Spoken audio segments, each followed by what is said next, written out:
extraction while increasing societal well-being.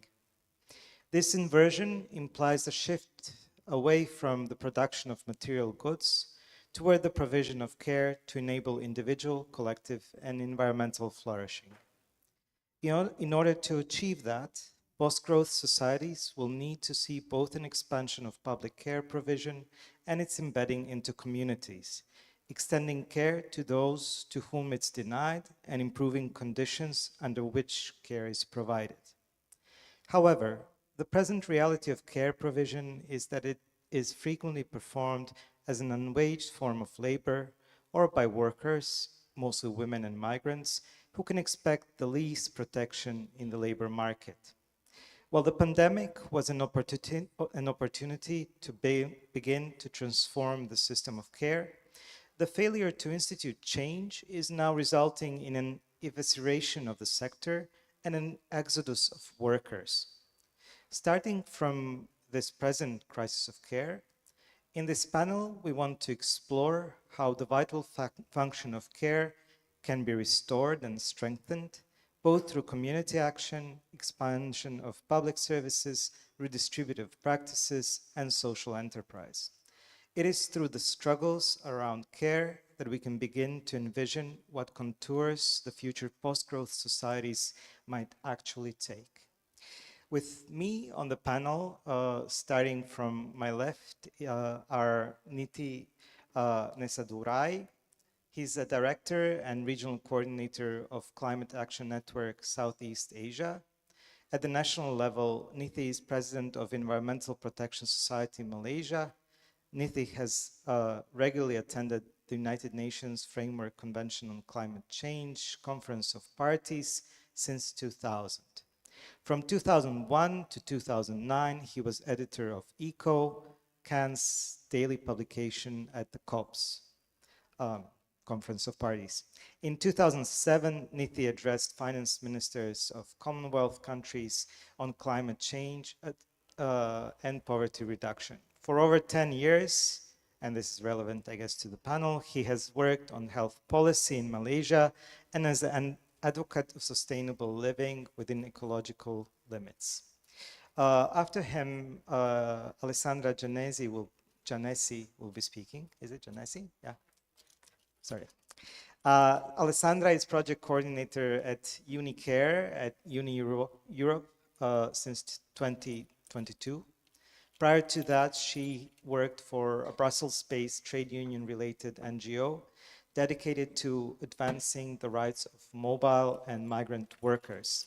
She has a 10-year experience in NGOs, trade unionism, and grassroots groups advocating for migrants and workers' rights in Europe. She studied political science in Florence, Italy, and Brussels, Belgium. After that, it will be Maria Bartels speaking. Maria is a professor of law and a director of the Amsterdam Center for Transformative Private Law. She's currently working on 2 research projects. Her ERC-funded project, NX Law, explores the ways in which law can facilitate the mainstreaming of non-extractive economic practices and contribute so to wider socio-ecological transformation. She's also completing a book provisionally titled Sustainable and Shared, Why the EU Needs a New Imaginary of Prosperity, where she argues that in order to counter fascist imaginaries and forces on the rise in Europe, we need to develop and institute an imaginary of prosperity, where sharing, solidarity, and collective action, rather than markets and private gain, are the makers of prosperity. After her, it will be Valeria Graziano speaking. Valeria Graziano is a visiting lecturer at the Institute for Applied Theatre Studies, Justus Liebig University, Gießen, and associate researcher at the Center for Advanced Studies of the University of Rijeka. Over the years, she has been involved in a number of participatory research initiatives across social movements and the cultural sector, focusing on the relation between technopolitics, institutional analysis, and popular pedagogy, repair and refusal of work, recreation, and politics of pleasure. She is one of the conveners of the Pirate Care Syllabus Project, a book on which is forthcoming for Vagabond series in Pluto Press in 2024, and part of the management committee of the Cost Action Toolkit for Care, as well as a member of the Transversal Institutional Analysis Network. Valeria is currently working on the collaborative project Snađi se druže, Figure It Out Comrade, and an ongoing inquiry on forms of plebeian illegalism. And as our last speaker, it will be Jelena Miloš. Jelena is MP in the Croatian Parliament for the Green Left political platform Možemo, and representative in the City Assembly of Zagreb for Zagreb je naš, which is a municipalist platform. Her political work focuses on labor protection, social policies, and international affairs. For the last 15 years, she has been working both as a militant and a professional on these issues. She has previously worked at the Unicare, where Alessandra works presently, and prior to that in organizations protecting labor rights, the commons, and ecological sustainability. She's been active in Možemo since its early days. So we'll first have a round of each of the speakers giving 10 minutes of their reflection on the topic of this panel. And then after that, we'll take questions from the floor. So Niti, please take the floor.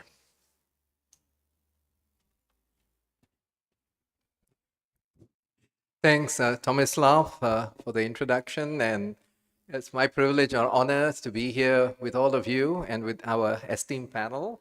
So very pleased to be here. This actually goes back to my past life, actually, on the healthcare sector. So I'm going to talk about healthcare and degrowth. So I'm very much focusing on the cares in healthcare and very conventional. So I hope, yeah, so I'll take you through it. So just, yeah, I'm going to go through an overview, degrowth, some aspects of Southeast Asia, just some reflections, may not spend too much time on that, and then move into the need to decarbonize the healthcare sector and then look at the way forward. And yeah, so with regard to an overview, just want to start with reflection on all the different dimensions of healthcare. You know, you have the promotive aspect where you promote wellness and good health, the prevention of disease through public health measures and legislation, and then the curative aspect, which is the treatment, treatment of sickness. And then you have the rehabilitative dimension, which is enabling independence in everyday activities and participation in life roles, and palliative, improving the quality of life of patients who have a serious or life-threatening disease. And the reason I've got curative in bold is because that's where most of our focus is. When you talk about health, everyone thinks about the curative aspects, like sickness, which is also the most costly aspect of healthcare. So, and just to reflect that point, curative medicine takes up the largest proportion of healthcare expenditure. Just giving an example of India, which is outside the region I represent of Southeast Asia, government inpatient curative care actually accounted for 53, almost 54% in total, 34% in inpatient care and 19% in outpatient curative care. So 53% went into curative care, whereas for preventive care, which prevents the major diseases and outbreaks and all, that was only less than 10%.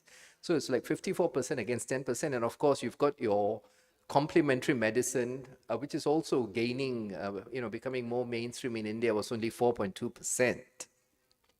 So in terms of levels of care, you've got the primary care, the frontline providers, those the first point of care, secondary care, the specialists who get referred to, people who the primary care providers refer the patients to, and the tertiary care, which is institutional and inpatient care, where you need to be admitted to a hospital.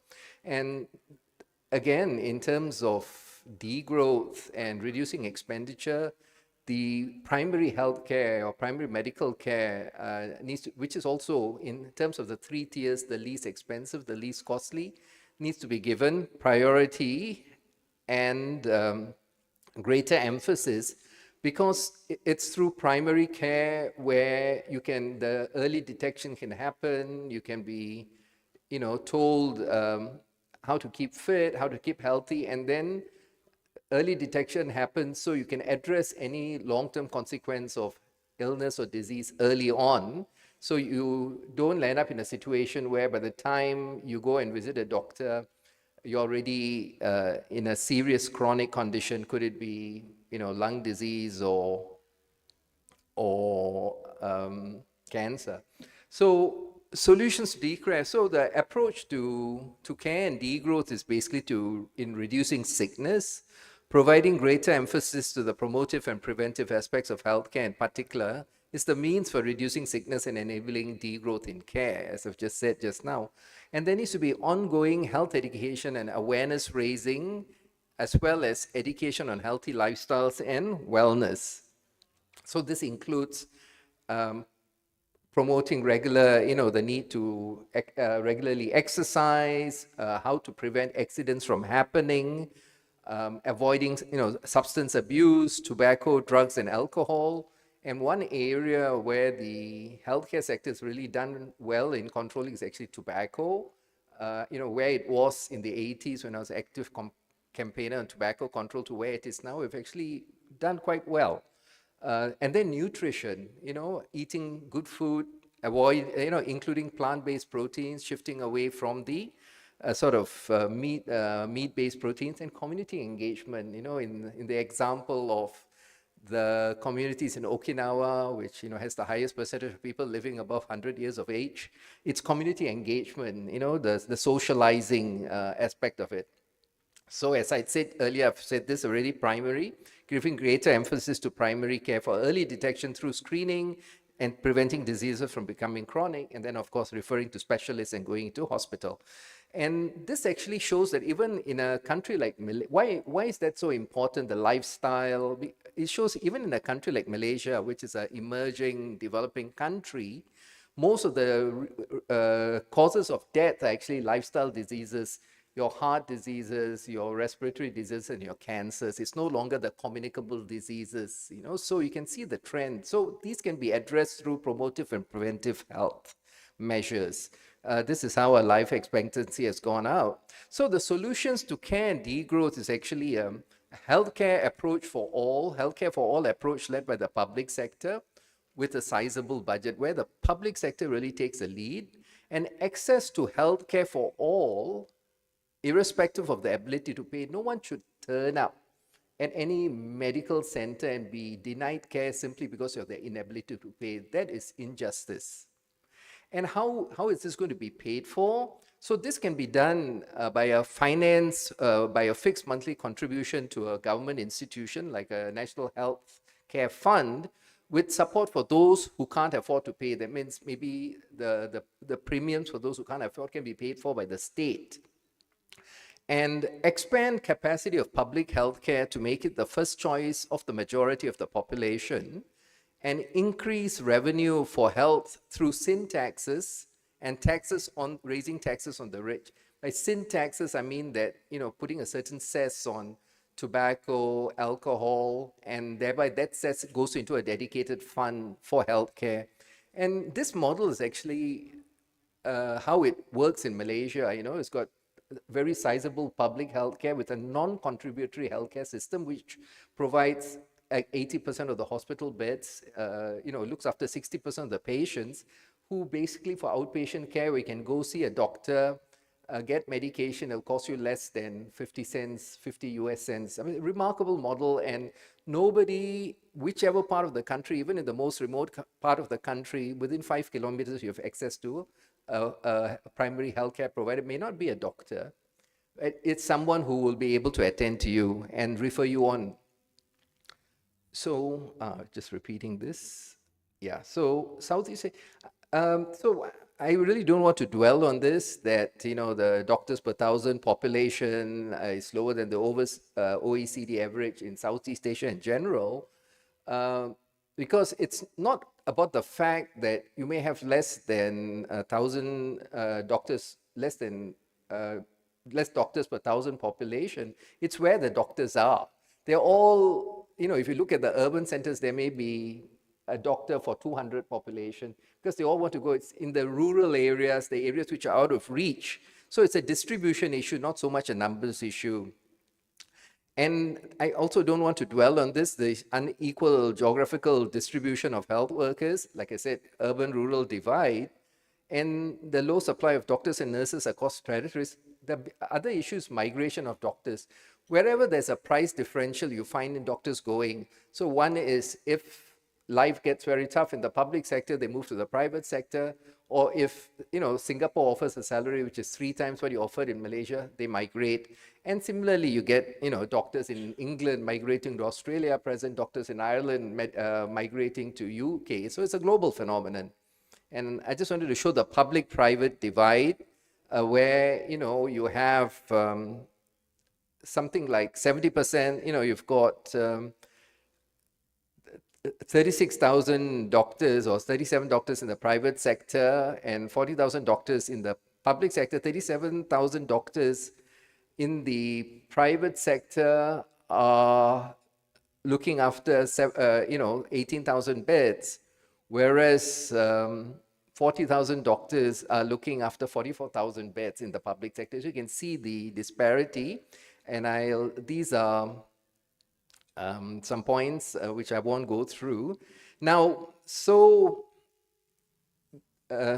these earlier points were just on problems with the healthcare system, which I think, it's applies throughout the world.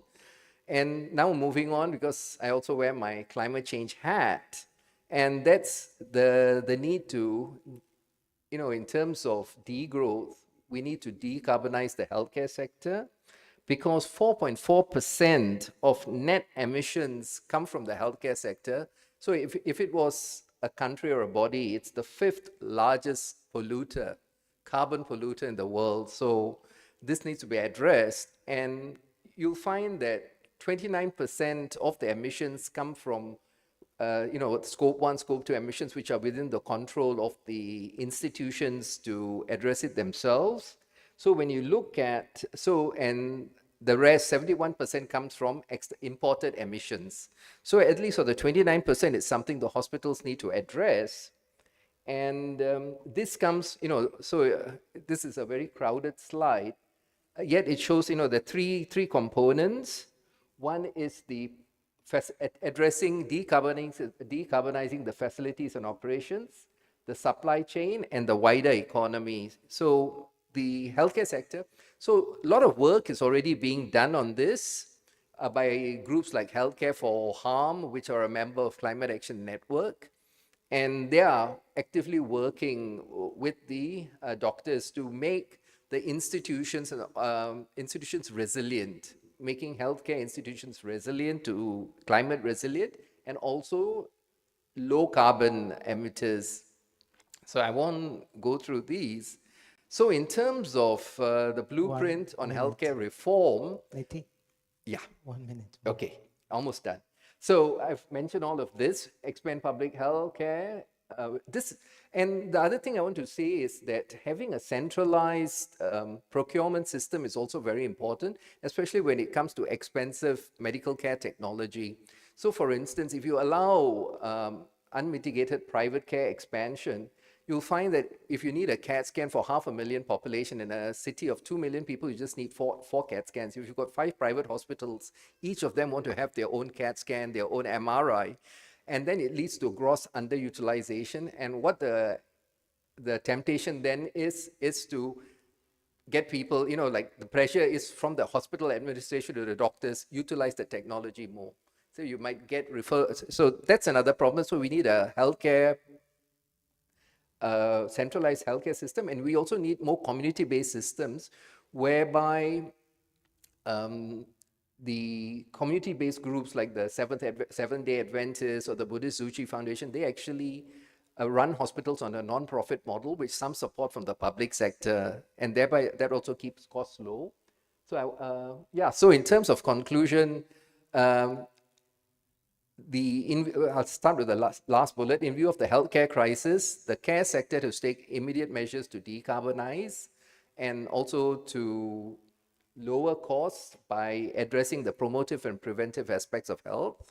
And that the very important point is increase healthcare expenditure. That means just spending more on healthcare or rising growth and rising income levels does not necessarily lead to better health indicators. So that's, on that point, I'll conclude and hand it back to Tommy. Thank you. Thank you. Thank you, Niti, for providing us a perspective, sort of the largest zoom level on a certain, on an aspect of care, on the system of healthcare provision. Now we'll zoom in a little bit onto smaller scale and various forms of agency vis-a-vis the care crisis, and we'll start with workers and trade unionism. So Alessandra, on to you. We have two microphones, but this one, and I'll turn on. Yep.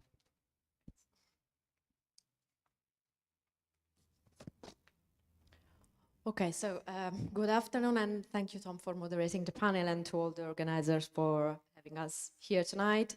I'll quickly introduce myself so as you know who I am and what my organization Union Europa does, and why I'm so glad to have the chance to bring the union standpoint to this key debate. So Union Europa is the European Trade Union Federation representing more than 7 million services workers and more than 270 national services trade unions across Europe. And our Unicare sector, where I work specifically, is dedicated to care unions in the private care and social insurance sector, so strengthening collective bargaining and union power for workers employed in long-term care, namely, for example, in residential care, like in nursing homes, or in home care, like in private households, such as personal assistants.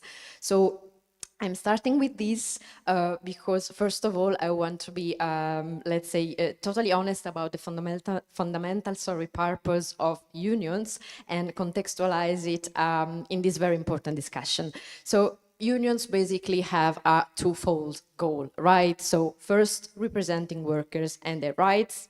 Second, doing these within a comprehensive vision of society as a whole, one where we promote progress, democracy, solidarity, social justice, equal rights and opportunities for all, where workers do not have a mere mechanical role, let's say, but enjoy full dignity and rights as a mass and driving force of our society and system. So in light of these, I would like to stress, let's say, a definition of degrowth, if you allow me, by way of exclusion. So that is what I personally believe degrowth in this context should not mean, so to say.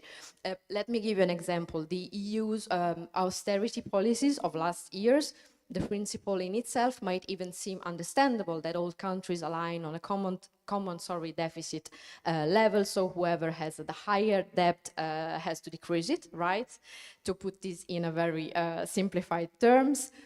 But in fact, how has this principle been translated, well, in cuttings, in public spending and investments, in healthcare or education, among other sectors, of course, and therefore in undercutting people's and workers' rights.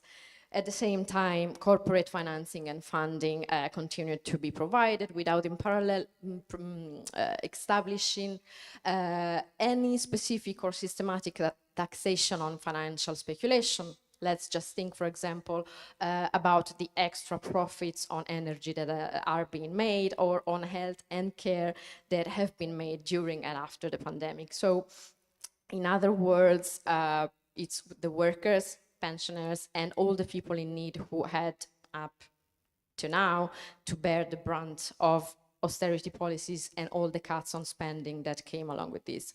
So for the long-term care sector, since the emergence of COVID-19, policymakers, the public, care providers have become aware of the essential role of care workers.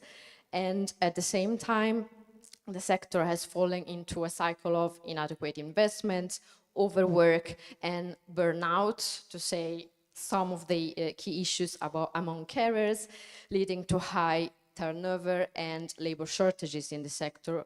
And today, with the EU population over 65 projected to grow by more than 40% in the next 30 years, well, the long-term care sector is facing a looming crisis.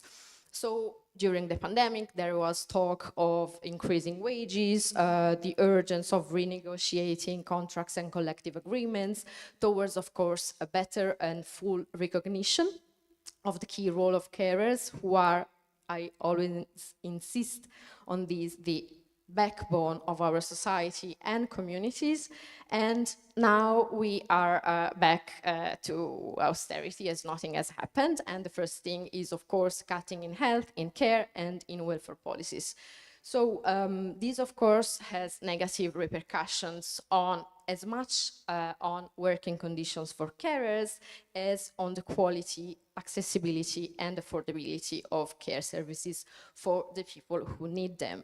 So if this is not short-sightedness, I really don't know what this could be, to say the least. So, well, I think that the growth in this context should first and foremost be a process whose consequences are not, let's say, dumped on the shoulders of workers and services users and people in need in general by just cutting costs, labor costs and services.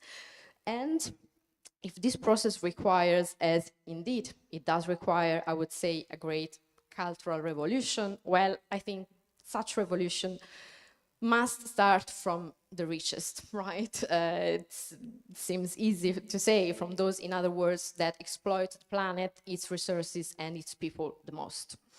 So, any reasoning on the growth today falls in the broader discussion concerning the twin transition, green and digital transitions, and what does that mean concretely here? For example, if we think of all the regulations that are being evaluated, for example, promoting incentives to switch to electric cars, or for the digitalization of services, and so on and so on. All these, of course, is conceived within the framework of better sustainability for the economy, for the planet, and ultimately for its people. And again, for us unions, it's important to keep in mind that we speak of transitions, phases, processes of change whose price cannot be paid by workers and the poor. So the growth, I would say, in this context should mean for unions, should lead to the maintenance and creation of sustainable quality jobs in the care sector, but in all sectors and regions, in order to avoid raising inequalities and to ensure cohesion and upward convergence. Alongside all these, a quick word on the fact that geopolitical instability is taking a leading role in the current international scenario.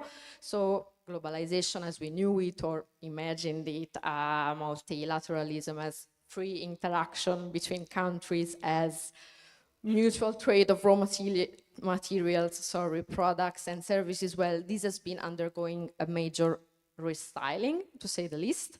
So why do I mention this? Because if the idea that sometimes is hovering that we, the Western world, the developed economies, have of degrowth as just a tool, because we are worried that in the so-called developing economies, and for example, the list of BRICS is growing, is getting longer while we speak, as you certainly know. Well, in these countries, a new mass of consumers is emerging, so while the planet can no longer sustain the model of development and growth that we have developed and promoted and somehow sustained up to now, well, if our idea is to keep our model of life, well-being and wealth and exploitation of the planet's resources unchanged, while at the same time asking or preventing others from reaching that same level of well-being, well, these, I would say, beside being unrealistic, regardless of whether it's right or wrong, well, this above all usually generates conflict. And so the risk we'd face would be of a double conflict, right? So the internal conflict within the same country, the same society, the same bloc, be it Europe or the entire Western world, traditional conflict between those who have the wealth, the power, and the means of production, and those who don't, the rich and the poor, capital and labor, so the social conflict, right? And on the other hand, the international conflict, so between rich and poor countries, developed and emerging economies, global north and global south. And it seems to me, in fact, that this is exactly more or less the situation that we are experiencing right now. So we only risk to exacerbate this conflict. So to come to my conclusion, so how do we overcome the conflict? Instead, we do that through dialogue. As simple as that? Well, yes. Dialogue, of course, that is not purely formal, but it's effective and between all the different stakeholders in a sector, in the care sectors, for example, that shall be the real place where decision-making happens. Dialogue, so as a tool of governance and implementing joint decisions. For us trade unions, this is what we call social dialogue, the process of negotiation by which social partners reach agreement on policies and activities to work together on those. And it takes place at national, sectoral, and European level. And it can bring together workers and employers as well as government or EU representatives. And this is why for care workers as Unicare, we engage, for example, in social dialogue between trade unions and employers in the care sector at the European level, for example, in the so-called personal and household services sector, as the way to negotiate and create a common voice vis-à-vis the European Commission and institutions to improve public financing, tackle the issues of labor shortages and turnover, improving working conditions, as well as put quality care and services at the center of the discussion. And if I may, last quick word, Tom, do I have a few seconds left? Not really? Yeah. So in this transition for us trade unions, if we also want to imagine a degrowth in the exploitation of men by men, so to say, or better, of the exploitation of men and women, two elements are clearly needed. So social policies and reforms towards better social protection, so subsidies, unemployment benefits, and so on, to support low wages and loss of incomes in case of job losses in transitions phases, but also and above all, investing in more and better services, including, of course, accessible, affordable, quality healthcare for all. And last word, a just transition shall promote skills development and lifelong learning for all workers, including carers. So guaranteeing the right to training, reskilling and upskilling, as well as active labor market policies to ensure that workers are well equipped with the new skills needed. And this is becoming more and more crucial in the sectors like care, for the reason that we've just started to talk about, but the list would be longer, but I will stop here. Thank you, Alessandra. So next we move to Maria, and we'll hear a little bit about social enterprise, social innovation, and the framework for social innovation to help in the crisis of care. That's true.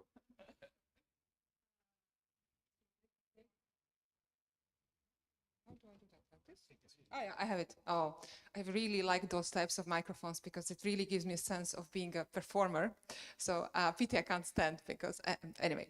So I will turn on my clock to be as much as possible on time. So I will discuss something that is perhaps not so often talked about at care panels, but I think it's quite fundamental, namely the role of social economy in the transition to care economy. And I don't think that we can have a post-growth economy, to get to your last point, without that being a care economy. So I think those two are the same things for various macroeconomic reasons.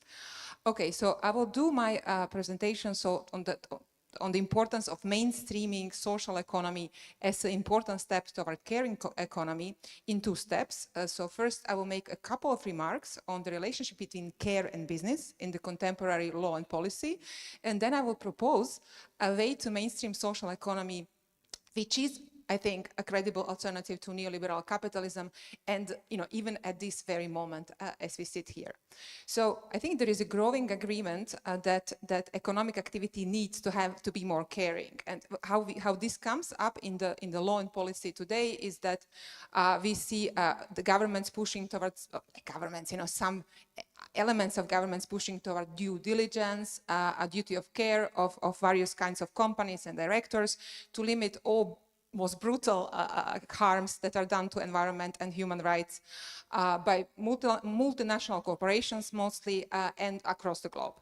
So what these types of proposals share with the previous generation, let's call them, of soft law measures on the one hand and self-regulatory codes of conduct by companies themselves, is that both of which were massively unsuccessful, is that they still assume that companies will become more caring if we improve their business administration, basically. So you just have to monitor your suppliers, and you don't have to deal with, you just have to monitor your suppliers well, and you don't need to tackle, anything else, what we would call in this context fundamentals, profit, power, capital. So this is, of course, not the only story, and in fact, I think in Global North there is a growing number of so-called social economy organizations, or you can call them solidarity economy, next economy, regenerative economy, maybe not so important in terms of terminology, but which engage in economic activities, often care for elderly, children, migrants, various kinds of agri-cooperatives, caring for nature, all kinds of reusing, refurbishing, repairing activities that work on the basis of very different principles than extractive enterprise.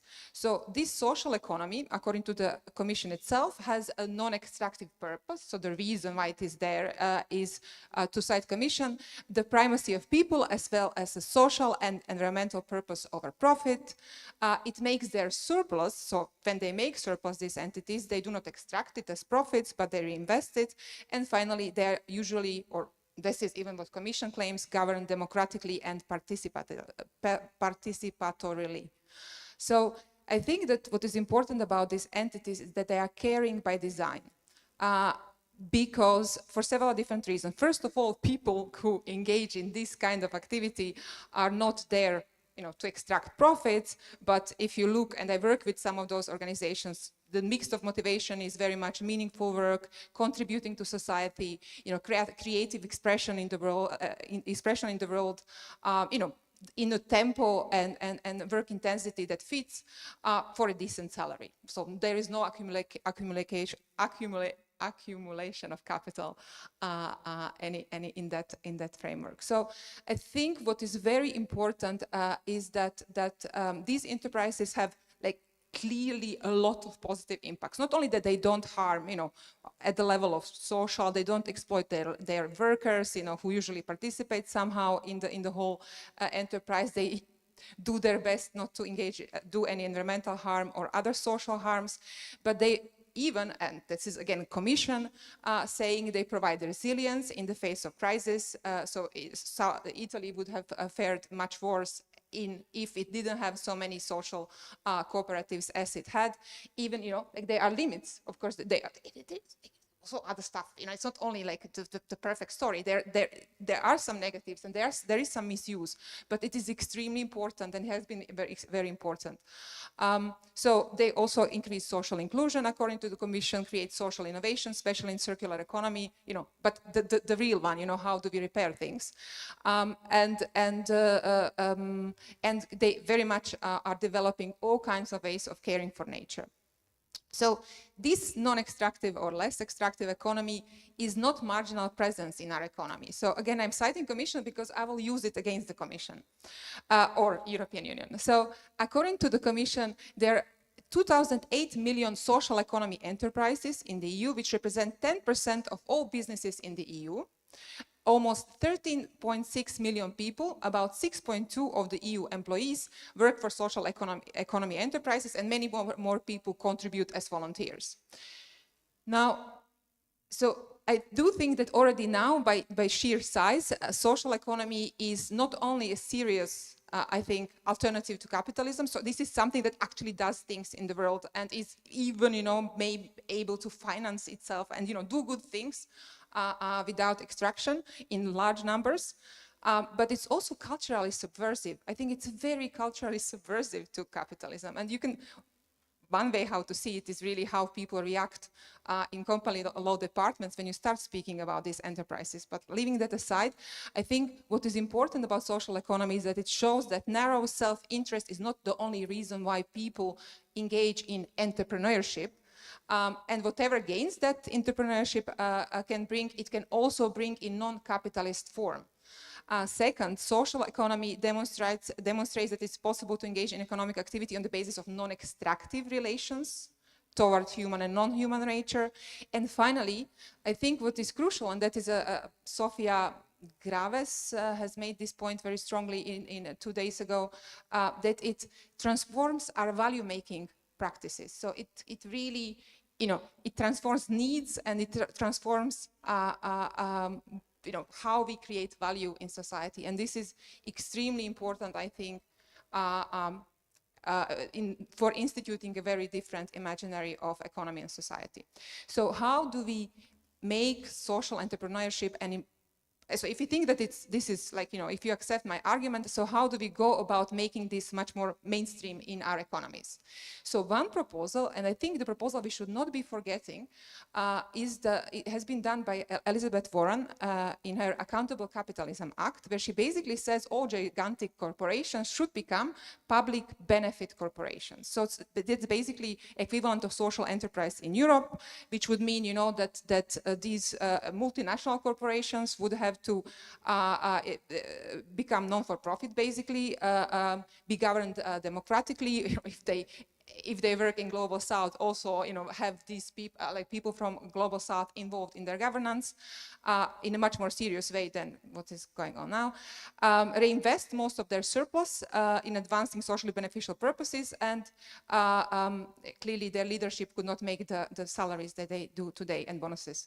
So I think this, of course, didn't fly, but I think it's a very useful point of reference to complement the whole idea about splitting the large corporations, which now is quite on the table in the EU, especially in relation to digital corporations. So why not also make them social enterprises? I do think that would change a lot. So the second route, and I think this is much more acceptable at this political juncture, is to lobby for a meaningful public support for social economy. So I would call it provocatively, we need industrial policy for social economy. That's going to be, so, we have, so where this is coming from, so the EU has very quickly reacted to the American Inflation Reduction Act and came up with a net zero industrial policy, all kinds of subsidies, basically to big fossil fuels who will be developing technologies to store carbon. We heard on the first day what that means. So now, if the Commission is really serious about, this social economy doing such great things, why it has never moved beyond, some action plans to support social economy? We have action plans of 15 years of action plans. So what we need is industrial policy for social economy. So this should not, of course, be about any big manufacturing industry. In fact, it would much more be about care industry services. But what this type of term is only trying to do is to really show, like to indicate here, we know how we can make something grow if we want to. Grow and this kind of thing we want to grow. If post-growth economy is care economy, what we need to grow is the good things and really degrow bad things. And this is the thing that we want to grow. So, there is many ways how we can do that.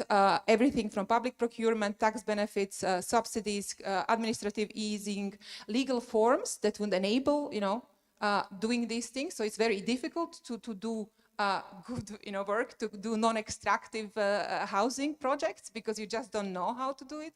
You don't know how to create companies which cannot be sold for a huge amount of money, or from which cannot be turned into extractive companies. So these are all things that we need. And finally, we also need, because these types of scare entities, they will not emerge. They will not emerge, they will never be financed by even impact investors. They are not the kind of things that these people like. So what we need is not a hydrogen bank, or next to the hydrogen bank, we also need a bank for social economy, which would actually finance more of those kinds of entities. Thanks. Thank you, Maria. You can pass on the microphone to Valeria. A small disclaimer, Valeria and I do quite a lot of work together around pirate care and various other things. So I assume that Valeria provide a militant perspective, but I hand it to her and Other disclaimer, we also disagree plenty with a lot of love, but yes, I will speak from a slightly different perspective, perhaps, of my other interlocutors. Thanks for all the inputs.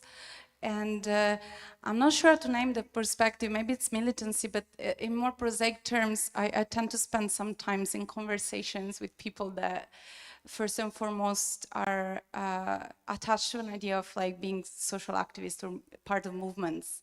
So what I thought to do tonight, because I think we're all a bit tired, it's been super intense, is to just share a few, literally 4 talking points that are somehow like little snippets of conversations where I think care and degrowth crop up, and that feel pretty much alive in the situations where I've been having these conversations, and that maybe are something that could be generative for you to have further conversations, literal or metaphorical, beyond this room, which is a big auditorium.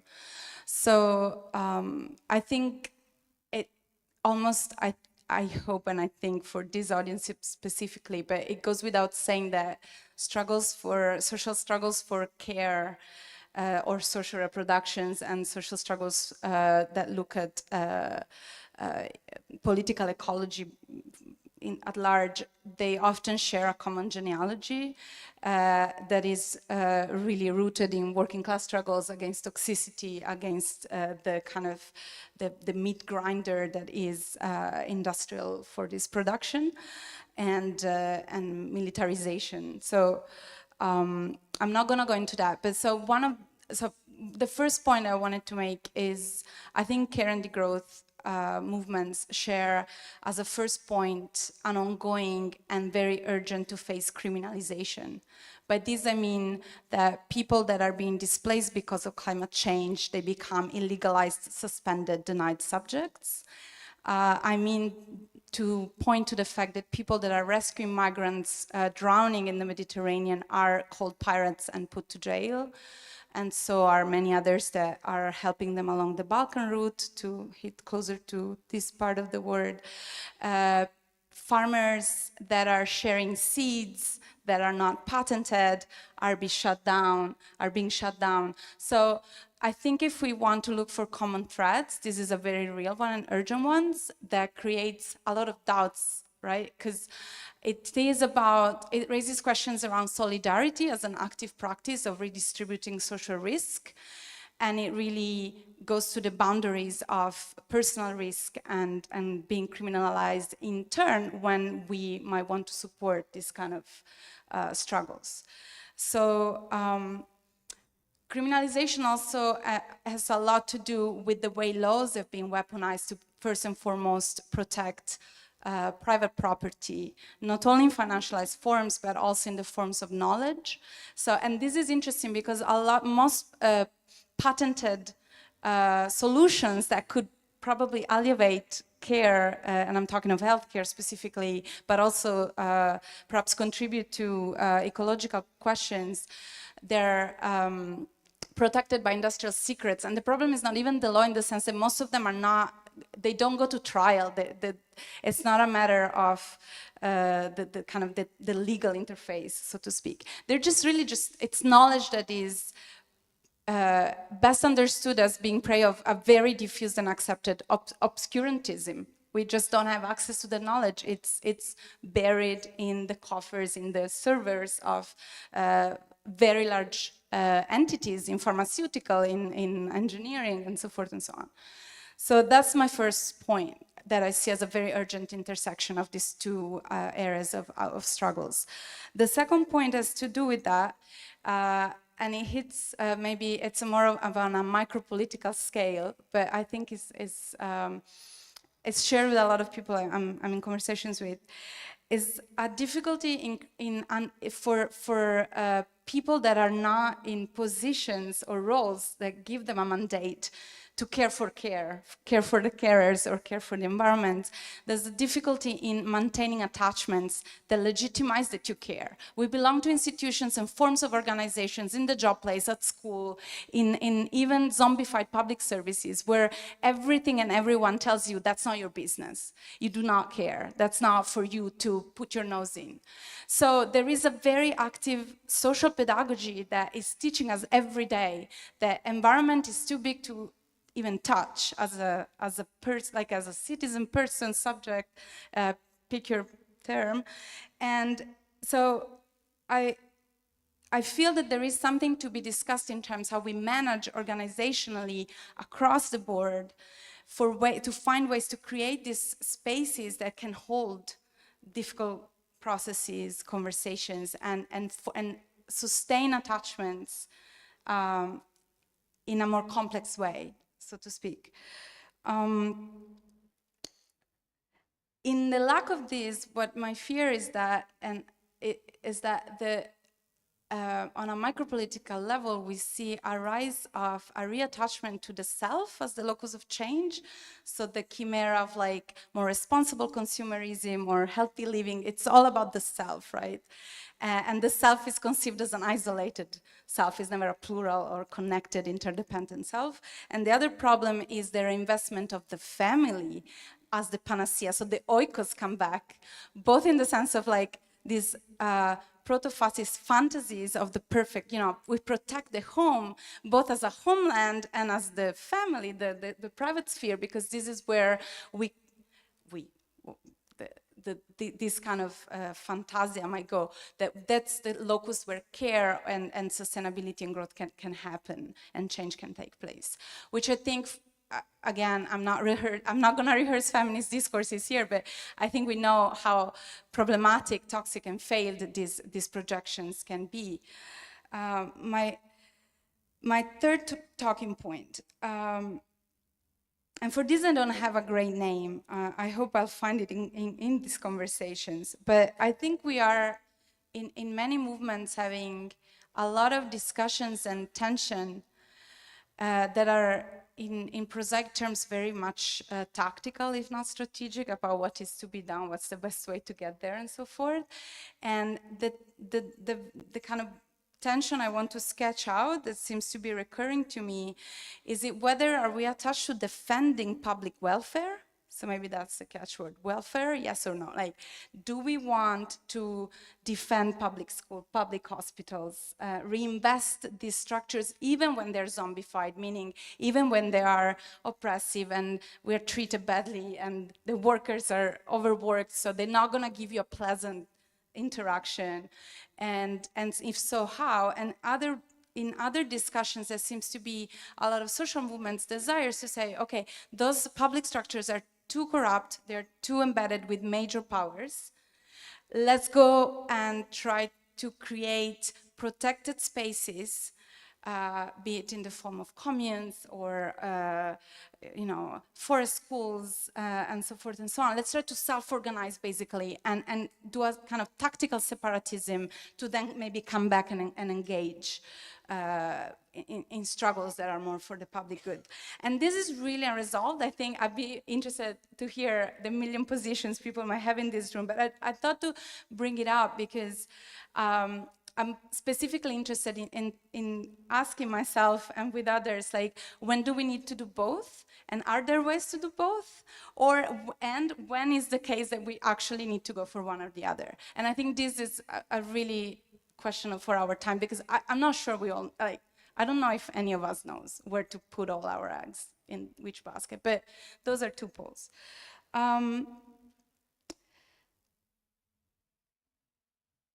Yeah, so maybe I'll just say one more point that potentially sums up all the others. And for me, the catchword here would be discomfort. And I find that struggles that are to do with degrowth and care are kind of interesting in it because it's, I think they open up a different political imaginary, which is something that I'm always fascinated to think with. That is slightly different from the cycle of struggles that many of us came to age with, that at least in my part of the world has to do with the 60s and 70s. And what I mean by discomfort is that in this, when I have imaginaries and I receive storytellings from the 60s and 70s, especially in Italy, this is my last point, so I'm right on point. I think it's the images of struggles have a lot to do with empowerment and joy and pleasure and liberation from work, which is grueling. And there's a very strong carnivalesque aspect to this. So in short, it feels good. That imaginary feels good. To think about how we can transform our everyday existence or intergenerational existence in terms of care and degrowth is uncomfortable. It's a lot less seductive than the capitalism of privilege that we inhabit. And so it's a completely different economy of affects that we need to bear. And I think this is really shared across care, like redistributing care, labor, and redistributing metabolic processes across the social body. So that was my last point in very, very short, that I really hope that we invent new pedagogies of discomfort, which is a term I'm nicking, but I'll let you Google it. Anyway, thank you.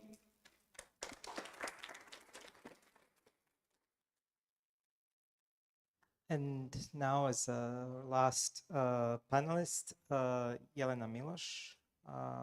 I guess she brings electoral political perspective and municipalist perspective to this, so let's hear it out. Okay, okay. You want to talk about your previous work at Unicare, or? No, just kidding.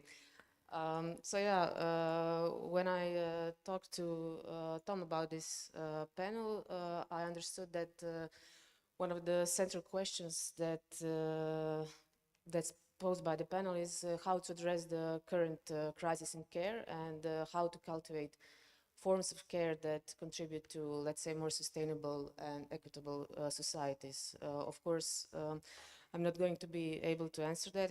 It's way too ambitious, but I hope to make a couple of points. And I think it's not an exaggeration to say that we live in a political moment, not crucial political moment, because that would be really cheesy. But in a political moment where the crisis of care provision has emerged really as a paramount public concern. We have unprecedented social damage caused by the COVID-19 pandemic. We have now the skyrocketing inflation that have both reinforced social and gender inequalities. And additionally, I think that, and as we all see it, of course, this has fueled the rise of right-wing populism in several countries, both EU and beyond EU. Let's think about Argentina, for example. And I think that this could potentially influence the outcome of the upcoming elections, national elections and EU elections. So I think that, of course, to counter these trends, as a Green Left political party, I think it's imperative to recognize the crisis of care as a currently primary concern for citizens and to, in a way, lead the way in envisioning and in developing a caring society for all. Of course, that's more easily said than done, of course. But I would just like to make a couple of points, maybe to jumpstart the discussion. So firstly, shifting priorities and narratives around to what purpose and to whom care is provided in our society. Then, of course, we often say that we need to place care at the forefront of our societal agenda. And I think it's very important in left-green politics to mainstream the concept of a caring society, of care economy as essential frameworks for reorganizing and rethinking our societies and our economies. That, of course, I fully understand entails broadening our perception of care provision, because often when we discuss care in the setting of institutional politics, we often have in mind this, I would say, narrow understanding of care as a set of social policies that are designed to, to correct market failures, to alleviate economic exclusion and poverty, that are basically provided for, the most vulnerable in our society as part of the post-neoliberal, welfare state. For example, we talk about social housing, but not until recently, so we haven't talked, for example, about affordable housing for all, to give an example. Instead, I think that the care should encompass the notion of the well-being of all citizens, to include the right to all basic services and goods, from education, housing, culture, childcare, mental health care, healthy food, recreation, sustainable mobility, right to public participation, etc. Of course, I fully understand that this is a long-term, and I believe this is a long-term process that implies a profound change in our values. For example, giving more value to care jobs in our society, while we know that care is critically underinvested across the EU, but also in restructuring the economy to prioritize people's well-being over productivism and people's well-being as intrinsic human right. And in terms of policy, this of course entails many things, from improving formal institutional care, deinstitutionalized community-based care, regulating and recognizing, first of all, informal care to strengthen, for example, the position of laborers such as live-in personal carers. But basically, to sum up, I think that the concept of caring society should serve as the foundation for shaping green left political agendas for sustainable and equitable future. And I think that this notion, for example, when Vivir, I heard a lot of people talking about this, and this idea has been embraced in some regions like Latin America, but it's still widely underrepresented in progressive European political programs. And maybe, the upcoming national and European elections present a window of opportunity in that regard. But of course, this also entails a very difficult task of designing concrete measures in the current political situation to implement this change. The second point that I would maybe like to discuss is that in order to build a caring society, or at least more caring society, in the present moment, I think it's crucial to rebuild our social infrastructure. So by social infrastructure, I mean not just the physical spaces, but social networks, social solidarity, and caring and caring communities. Some talk about the notion of building palaces for the people as a way of like building social infrastructure, and by that we mean like investing in public and community spaces such as cultural centers, securing access to cultural recreational programs equally in every neighborhood, access to parks, community gardens, and etc. And I think this is vital to counteract the current trend of polarization and division in society, but also to create infrastructures in communities that support provision care and that support carers. And this role of social infrastructure, let's call it like that, is I think often undervalued in politics, but in fact I think it can help us face many of our societal challenges today, including mental health issues, including loneliness, including issues such as dealing with climate change or food insecurity. And in this regard, I think that local governments, especially municipalist ones, and that the democratization at the local level have a significant role to play in achieving these goals. And in our municipalist work within Možemo and within Zagreb je naš primarily, I think that that we have placed really strong emphasis on participatory decision making at neighborhood levels, on building community-oriented infrastructures of kindergartens, of creating support for cultural programs situated in our neighborhoods. So we really put a strong emphasis on this part. And thirdly, I don't know if I have 3 minutes. Okay, that's more than enough. Maybe to also highlight here that it's also important how we organize care provision.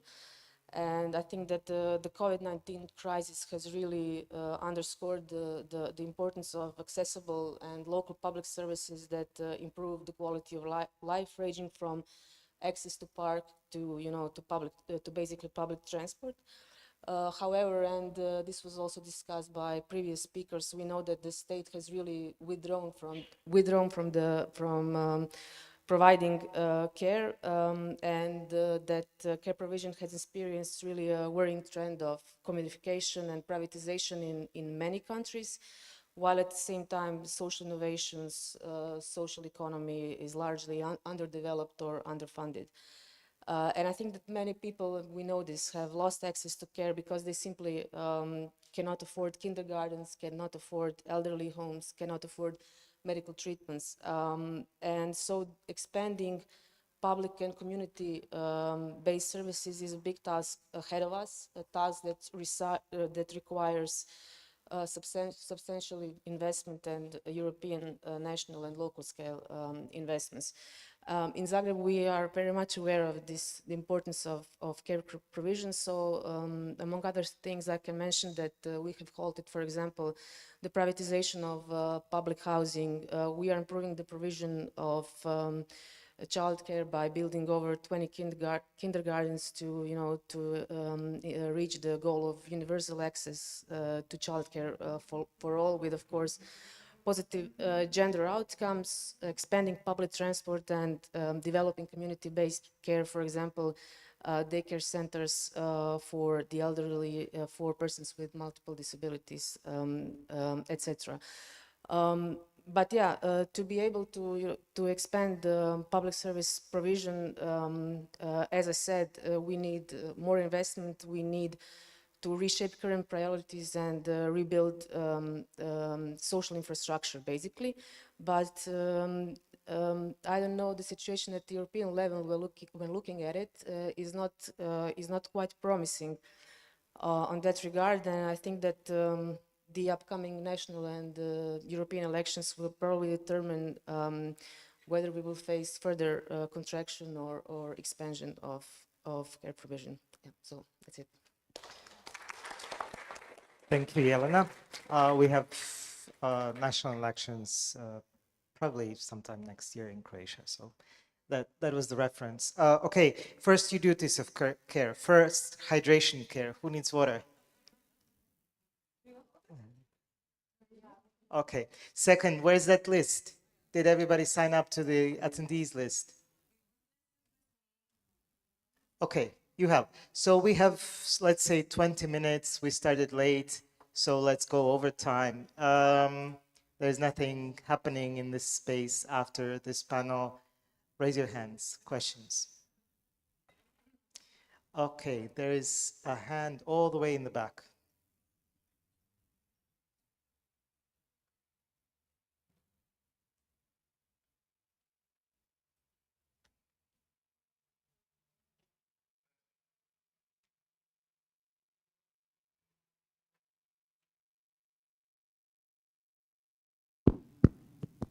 Hi, my name is Pablo. I spoke yesterday. I work for a trade union.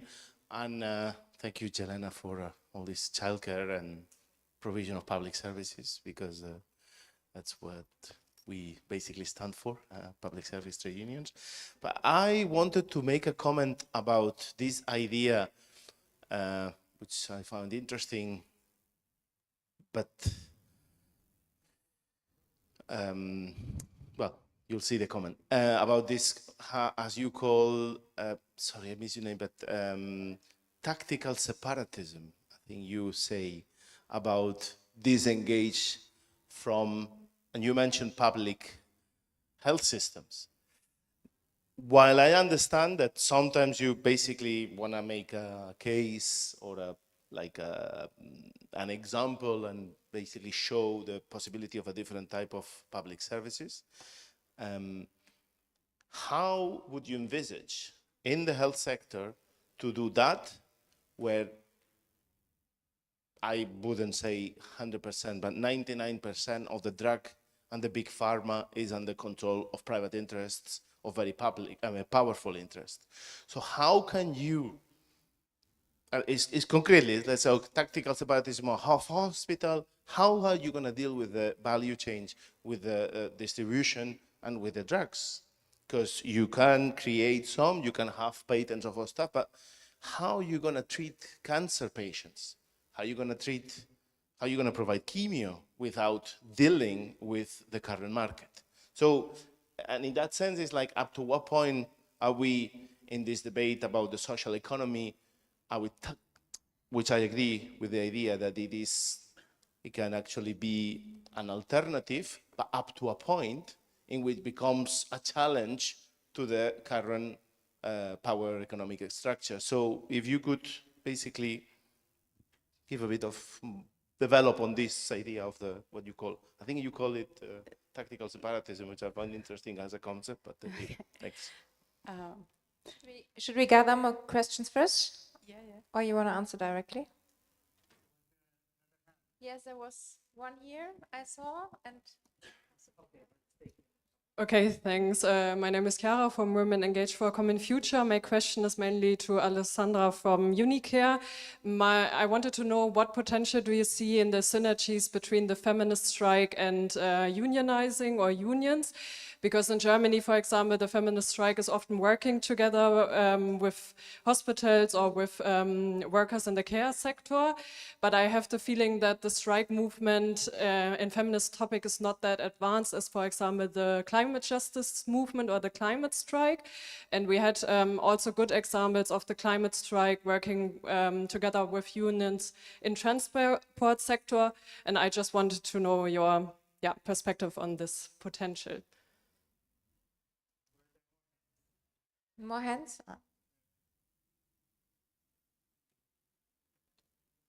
Sylvie Lorik from Sustainable Europe Research Institute. Thank you to the lady in yellow for the good presentation. Good that you picked up this idea. You asked for answers, and my answer would be, it has to be both. Everyone has to decide where to go. I suppose you are talking to people who have gone through all the other processes and like to separate. Let them separate, and the others do what they want. Or go the other way, the cooperative thing. But my main question is to the lady from the trade union. I wasn't quite sure when you talked about the degrowth and how it affects the austerity. And I was wondering if you were really talking about degrowth or about recession.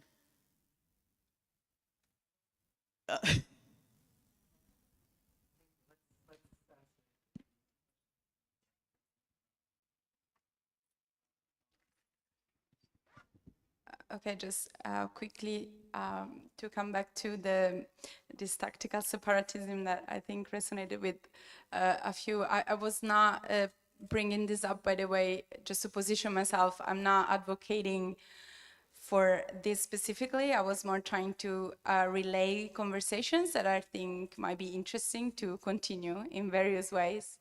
Tactical separatism comes from feminist history, and also anti-colonial, anti-racist struggles, and it refers to situations where the main organization or the main infrastructure, the main platform to be heard is so alien, so difficult, untractable, that people feel that they need to first find each other. And so in women's movements, for instance, that meant to have women-only moments of discussion of political issues to then come back to broader collectives. So it's not about creating a wall in any case. So there is a level of it's a scale, but also complexity in healthcare, and I'm sure you might have more to add to this. I'd love to hear what you think, that makes the idea of creating self-organized solutions partial at best, sometimes even potentially dangerous or even more exclusionary.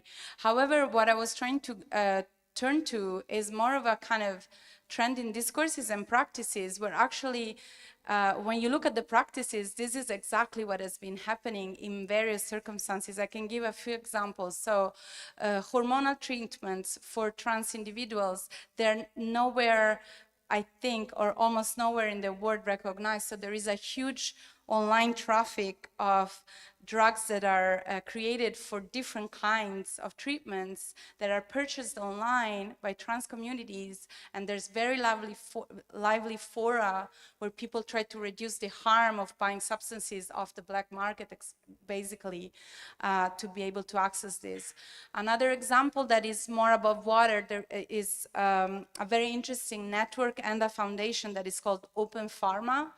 And they are literally trying to redefine this role of kind of corporate reliance on corporate products. So the idea would be to create a pipeline that leads from research to dispensation of pharmaceuticals that is in open legal frameworks, for lack of better terms. And there's more activist initiatives too. But at the same time, there is a lot of practices. This is where people go because they don't have access to care that they trust, neither from government, nor from markets, because they can't access it. And they self-organize around fitness and wellness industries, which are booming, superstitious industries, which are booming. There are issues to do with, and including alternative practices that are much more grounded in very interesting cultures of health. So there's I wanted to point to the fact that I think for especially being based in Europe, we shouldn't be too quick to rule out either or, and maybe the imaginative can happen at how we articulate both of these things. But I'll stop here. Sorry, I went a bit too long.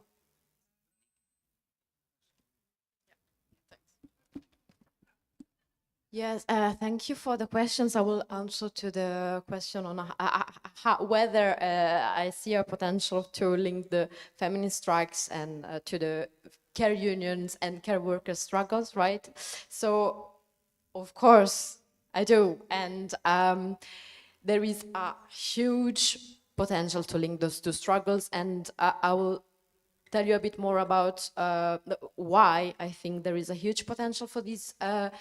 At the same time, we need to be aware of the fact that care workers, mostly in nursing homes and home care, are, yes, mostly women workers.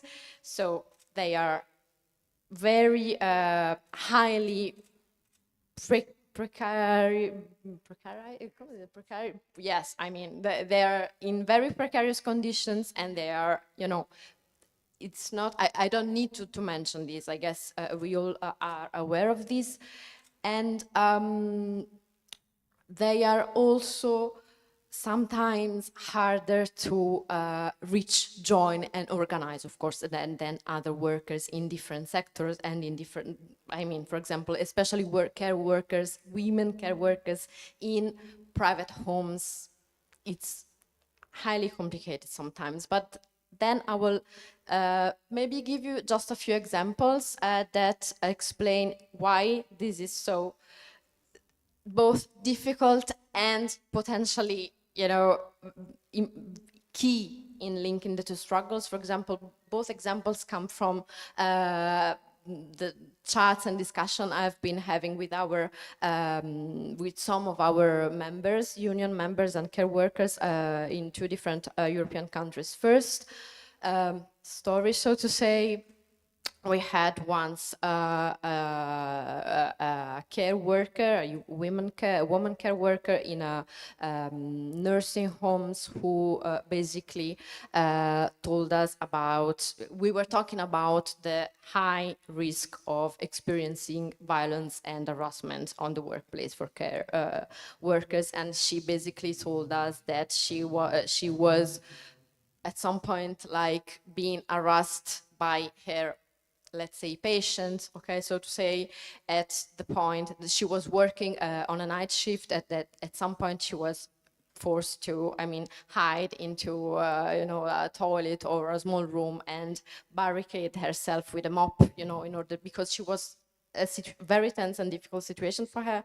And so there is this, among one of the most key issues for women care workers, there is this super high risk of violence and harassment on the workplace, among all the others, you know, issues they're experiencing. And the other anecdote, story, or experience I can share is that I was talking recently, a couple of days ago, with one of another union members and organizer that it's one of our members that he told me that basically in the rural areas of the country he lives and works in personal assistance jobs are mostly performed by, let's say, middle-aged women who have no alternative because they have been left out of the labor market, and at the same time are the only ones who are willing to take those jobs, right? Because on the one hand, voila, they have no alternative, and on the other hand, they kind of see that not really as a job, but as some sort of, I wouldn't say duty, but as a way to contribute to the well-being of the community, taking care of the people in need in their neighborhood, or, I mean, they see that as, yeah, something that they can do. They can, even without specific skills or, you know, whatever, or equipment, or voila.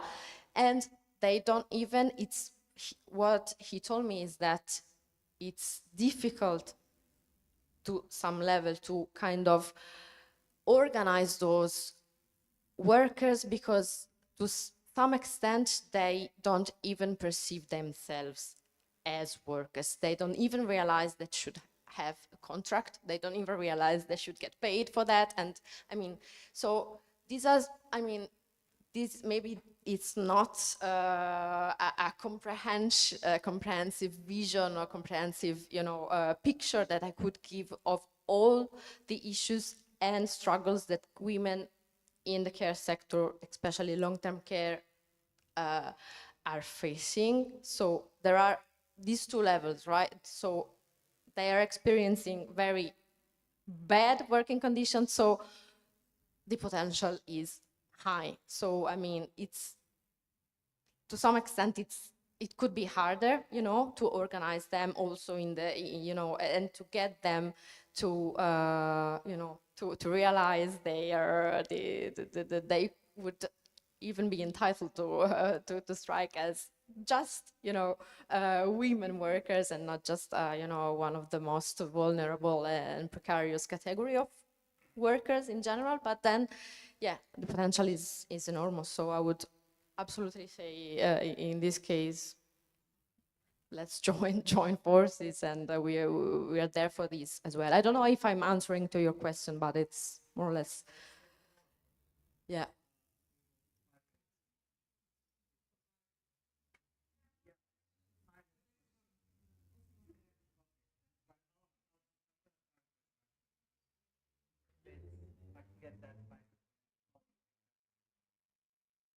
Was, ah.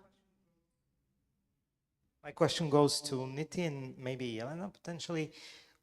Why is it that the most efficient form of medical health care, and that is preventive, is not already being deployed at the level it could be?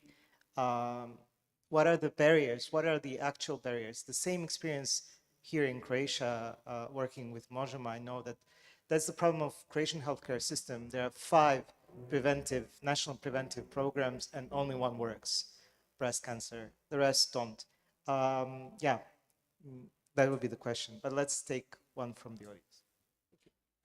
Hi, I'm Andrea. I'm a volunteer here, and I have a question to Valeria regarding her very last notion on the effective infrastructure and difference between 60s and 70s levels and the growth now in regards to which you evoked a concept of pedagogy of discomfort, right? So if you can, and if you're willing to elaborate a little bit on that even, I think, imaginary and phantasmic kind of perception of these differences in affects. Yeah.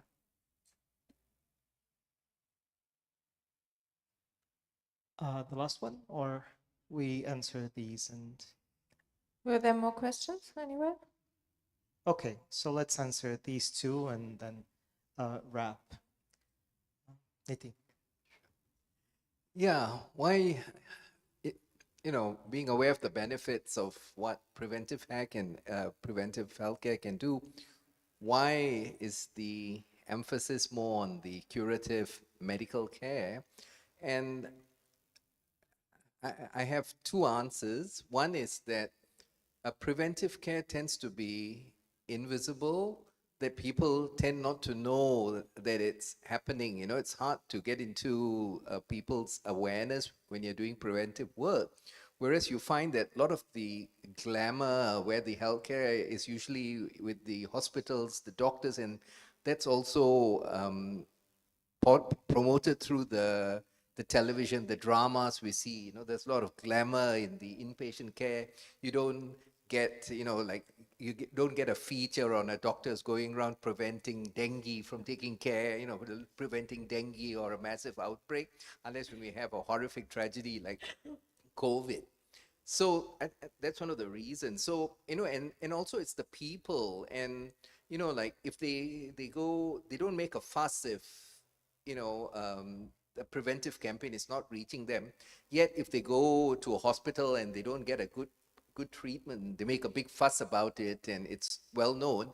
And then you also find that many politicians, when they come into power, one of the easiest things they can do to get support is like, I'll open a new hospital in your constituency. So, so that kind of pressure, in my opinion, is what causes so much more money going into the curative aspects of healthcare. I just want to make just 2 very quick points as well relating to the earlier discussions. And one is a term which I haven't really heard while I've been here at the Degrowth conference, which is so critical to degrowth, which I just heard from Alessandra just now, which is the whole aspects of just transition. Because with degrowth, you have to give the emphasis to just transition. And even when you're talking about healthcare, even as we decarbonize hospitals, we have to ensure that it's done in a manner which gives emphasis to the justice element, procedural justice, which covers, like who gets a seat at the table, distributive justice, who gets what, and restorative justice, addressing past injustices. And relating to procedural justice is also, I think, again, you mentioned social dialogue. Alessandra, I'd go a bit wider than that, and I would call stakeholder involvement and stakeholder engagement, that in all the points that we made, there has to be an institutionalized consultative mechanism process to engage all stakeholders, and before coming to a decision. And I think that's critical. And if we had this institutionalized consultative processes, we would overcome some of the problems that we currently encounter. Can I just say something? I have, I have no expertise, but I have expertise, in something else. And I would say that I have expertise with stress. And I think much of the prevention that really is invisible is that we live in societies which are, creating all kinds of, diseases, which are then in a commodified way very often curated or cared for in inpatient care. So, I mean, prevention should be understood much more broadly. We cannot be working 70 hours a week if we want to be healthy. And, so we need to change all institutions and gear them toward health rather than, rather than just cancer, even though that's an important one. Sorry.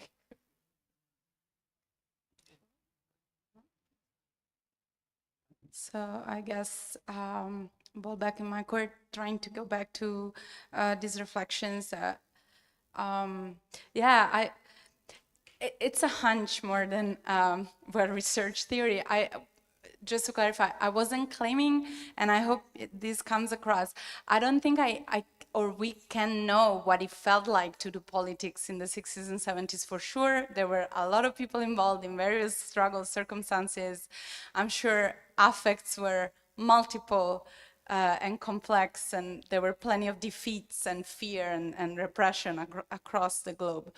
However, I do feel that when it comes to the kind of narratives that we might inherit, maybe by previous generations of activists, unionists, political active subjects, there is this sense that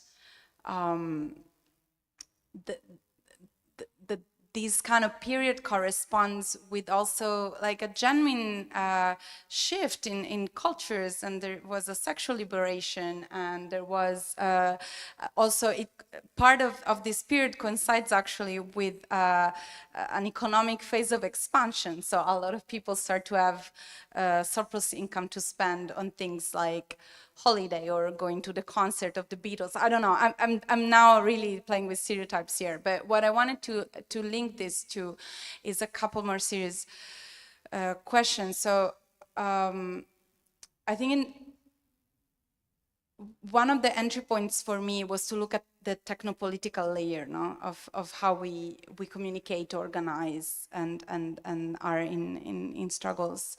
And for example, I found there is a British sociologist called Elizabeth Shove, and she has wrote about the values that really people go to when they purchase certain tools and technologies. And most of it in our domestic, she calls it comfort, cleanliness, and convenience.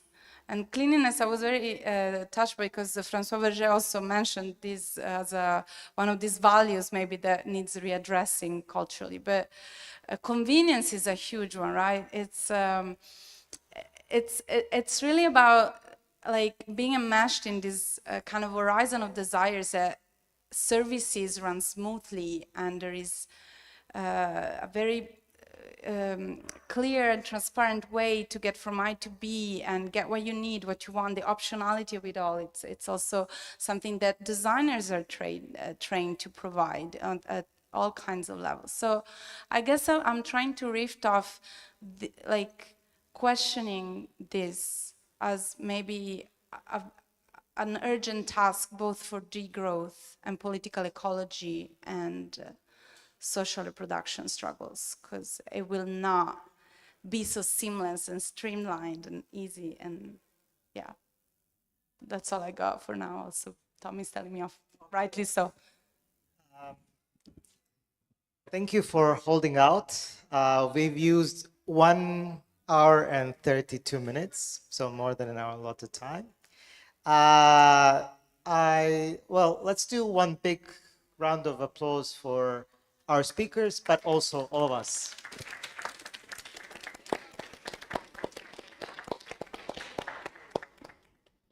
Could the list with signatures come back to me? Somebody took it. Thank There you. it is.